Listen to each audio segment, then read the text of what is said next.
ഗബ്രിയുടെ പട്ടി ഷോ ഇതാണ് ഇന്നത്തെ എപ്പിസോഡ് കാണുമ്പോൾ എല്ലാവർക്കും തോന്നുന്നത് എന്നാ ഒരു ഷോ ഓഫ് ആണ്. പറ്റില്ലെങ്കിൽ നിർത്തിയിട്ട് ഇപ്പൊ അവിടെ വേറെ ആൾക്കാരുണ്ട് പോവാൻ. അവിടെയുള്ള ഡോക്ടർമാരും സൈക്കോളജിസ്റ്റും വിചാരിക്കുന്ന അവന്മാർക്കൊക്കെ എന്ത് തിന്നിട്ട് എല്ലിന്റെ ഇടയിൽ കയറിയിട്ടുള്ള പ്രശ്നമാണെന്ന്. കുടുംബങ്ങളൊക്കെ മാറി നിൽക്കുമല്ലോ, കരച്ചിലും വീഴ്ചയിലും തന്നെ. ആകെ 45 മിനിറ്റ് എപ്പിസോഡ്, 1/2 മണിക്കൂർ ഇവരെ നാടകവും പട്ടി ഷോയും കാണാനാണല്ലോ നാട്ടുകാർ ഇരിക്കുന്നത്. ജാസ്മിൻ പോയി പറയണ്ടേ എനിക്ക് നിന്നെ ഇഷ്ടമാണ്. അപ്പൊ ഗബ്രി പറയണ്ടേ എനിക്ക് ഇതിലൊന്നും താല്പര്യമില്ല, ഞാൻ പ്ലേ ബോയ് ആവാനാണ് ഇത്ര ഇവിടെ വന്നിരിക്കുന്നത്.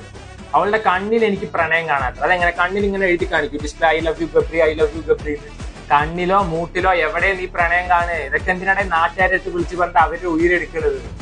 ഇത് കഴിഞ്ഞിട്ട് ഞാൻ വെച്ചു ജാസ്മിൻ നിർത്തുന്നത്. അത് കഴിഞ്ഞിട്ട് അവളുടെ വക അവിടെ പോയിട്ട് 15 മിനിറ്റ് എക്സ്പ്ലനേഷൻ. 1ാമത്തെ ദിവസം തൊട്ട് കാണാൻ തുടങ്ങിയത് 50ാമത്തെ ദിവസം, എന്നിട്ട് നിർത്താൻ വയ്യ. ഇനി വാപ്പാക്ക് അടുത്ത ബ്ലോക്ക് വന്നിട്ട് ഫോൺ വന്നാലേ മാള് നിർത്തുള്ളൂ. അറിയാൻ ചോദിക്കുക. ഇന്ന് രാവിലെ പോയി കാലൊക്കെ പിടിക്കുന്നു.